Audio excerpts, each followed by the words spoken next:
2024 లేదా 25లో డిగ్రీ లేదా బీటెక్ చదివారా? సాఫ్ట్‌వేర్ జాబ్ కోసం ఎదురు చూస్తున్నారా? అయితే కోడ్‌జ్ఞాన్ 100 డేస్ కోర్సులో చేరండి. జాబ్ సాధించండి. చాలా మంది స్టూడెంట్స్ ఆన్‌లైన్‌లో చాలా కోర్సెస్ చేస్తూ ఉంటుంటారు. ప్రతి కోర్స్‌కి ఒక సర్టిఫికేషన్ డెఫినిట్‌గా ఉంటుంది. అవును. వాళ్ళు ఏదైతే ఒక ఇంటర్వ్యూకి అప్లై చేస్తారో, మేము ఇన్ని సర్టిఫికేషన్స్ అన్నీ పెడుతూ ఉన్నాము. బట్ ఎందుకో మేము షార్ట్ లిస్ట్ అవ్వట్లేదు అని అడుగుతుంటారు. రీజన్ ఏంటి అంటారు సార్? 3 ఇయర్స్, 4 ఇయర్స్ బ్యాక్ మీరు చెప్పినట్టు సర్టిఫికేషన్స్ చేశారు అంటే వీళ్ళు స్కిల్డ్, వీళ్ళకి కొంత నాలెడ్జ్ ఉంది అన్న పాయింట్ ఉండేదండి. ఇప్పుడు సర్టిఫికేషన్స్ అన్నవి అసలు కన్సిడర్ కూడా చేయట్లేదు. అది చాలామందికి తెలియక పాపం మనీ హ్యూజ్గా ఇన్వెస్ట్ చేసి, అంటే వాళ్ళ కాలేజ్ ఫీజెస్ కాకుండా మళ్ళీ వీటి మీద కూడా spend ఎక్స్ట్రా బర్డెన్ చేస్తున్నారు. అవుతుంది. అంటే స్టూడెంట్స్ కూడా వాళ్ళని మనం అంటానికి లేదు. కాలేజ్ కంపల్సరీ మ్యాండేటరీ అన్నప్పుడు చేయాల్సిందే, చేయకపోతే అవ్వదు. కానీ ఆ సర్టిఫికేట్స్ ఉన్నాయి కాబట్టి మేము షార్ట్ లిస్ట్ అవ్వాలి అంటే అది రాంగ్ అండి.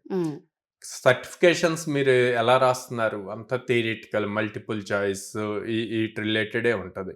సో దానివల్ల మీకు వచ్చిన సర్టిఫికేట్ మీకు స్కిల్ అన్నది తీసుకురాదు. ఇక్కడ Okay. స్కిల్ అంటే కాన్సెప్ట్ తెలియటం కాదు, ఆ కాన్సెప్ట్ని ప్రాక్టికల్గా ఎలా ఇంప్లిమెంట్ Design చేయగలము చేయడం. అన్నది ఇంపార్టెంట్ అనమాట. అది ఉండట్లేదు. సో అది మెయిన్ ఇంపార్టెంట్.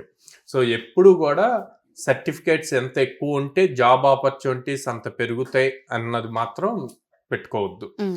ఏం చెప్తాను అంటే, ఓకే మీరు సర్టిఫికేషన్స్ చేయాలి కాబట్టి మీరు ఏమవ్వాలి అనుకుంటున్నారు? జావా డెవలపరా, పైథాన్ డెవలపరా, లేకపోతే డేటాబేస్ అడ్మినా, లేకపోతే బిగ్ డేటా రిలేటెడ్ వెళ్ళాలనుకుంటున్నారా, ఏ రిలేటెడ్? వీటన్నిటికీ ఒక్కొక్క దానికి ఒక్కొక్క ప్రాపర్ సర్టిఫికేషన్ ఉంది. ఫర్ ఎగ్జాంపుల్ జావా తీసుకుందాం అనుకోండి. జావా అన్నది ఒరాకిల్ కంపెనీ వాళ్ళది. సో జావా పేరు మీద చాలా సర్టిఫికేషన్స్ వస్తాయి, అవన్నీ వాల్యూ ఉండవు. ఒరాకిల్ కంపెనీ నుంచి ఏదైతే మీకు సర్టిఫికేషన్ వస్తుందో అదే వ్యాలిడ్ అండ్ మీ Okay. రెజ్యూమ్కి 100% వెయిటేజ్ పెంచుతుంది. ఒరాకిల్లో ఓసీజేపీ సర్టిఫికేషన్ అని చెప్పి ఉంటుంది. Oracle certified Java programmer okay. Or Java professional, ఇట్లా మళ్ళీ వాటిల్లో స్టేజెస్ ఉంటాయి. అవి వెయిటేజ్ ఇస్తాయి. అవి వెయిటేజ్, అవి యాక్చువల్ సర్టిఫికేషన్స్. ఓకే. ఓకే, అట్లాగే సర్వీస్ నో సర్టిఫికేషన్స్ ఉంటాయి, డైరెక్ట్ గా కంపెనీ సర్టిఫికేషన్. పెగా సర్టిఫికేషన్స్ ఉంటాయి, డైరెక్ట్ కంపెనీ.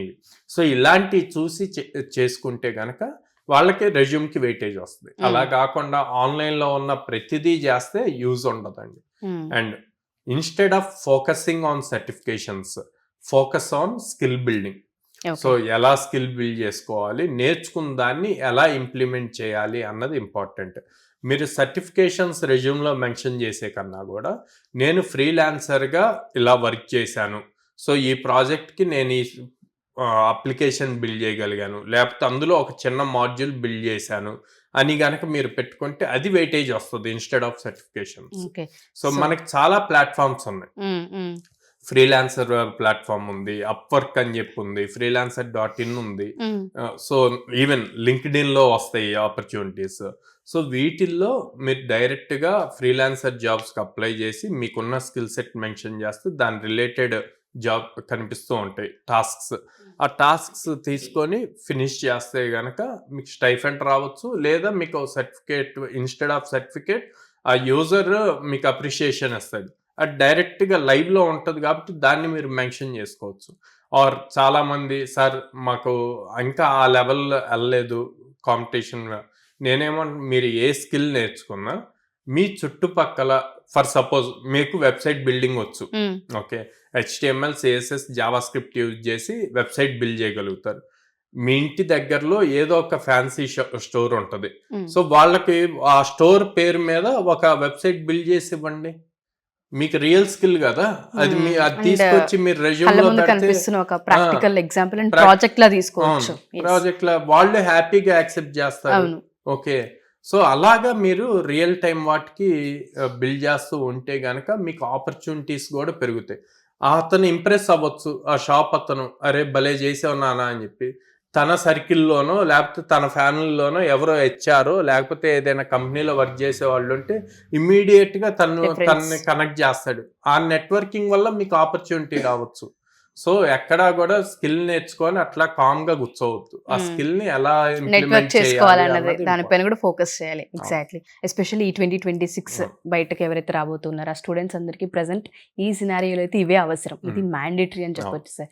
పేరెంట్స్ ఈ వీడియోస్ చూసినా లేదు పిల్లలు డైరెక్ట్ అప్రోచ్ అవ్వాలి అనుకున్నా మన బ్రాంచెస్ ఎక్కడెక్కడ ఉన్నాయి, ఏ విధంగా అప్రోచ్ అవ్వాలి అంటారు? విజయవాడలో మొగలరాజపురంలో ఉందండి, హైదరాబాద్ జేఎన్టీ మెట్రో స్టేషన్ దగ్గర ఉంది, అండ్ అమీర్పేటలో చెన్నై షాపింగ్ మాల్ ఆపోజిట్ లో ఉంది, అండ్ ఫిబ్రవరి 26 నుంచి వైజాగ్ వైజాగ్. ద్వారకా నగర్ ఫస్ట్ లైన్ లో ఓపెన్ అవుతుంది.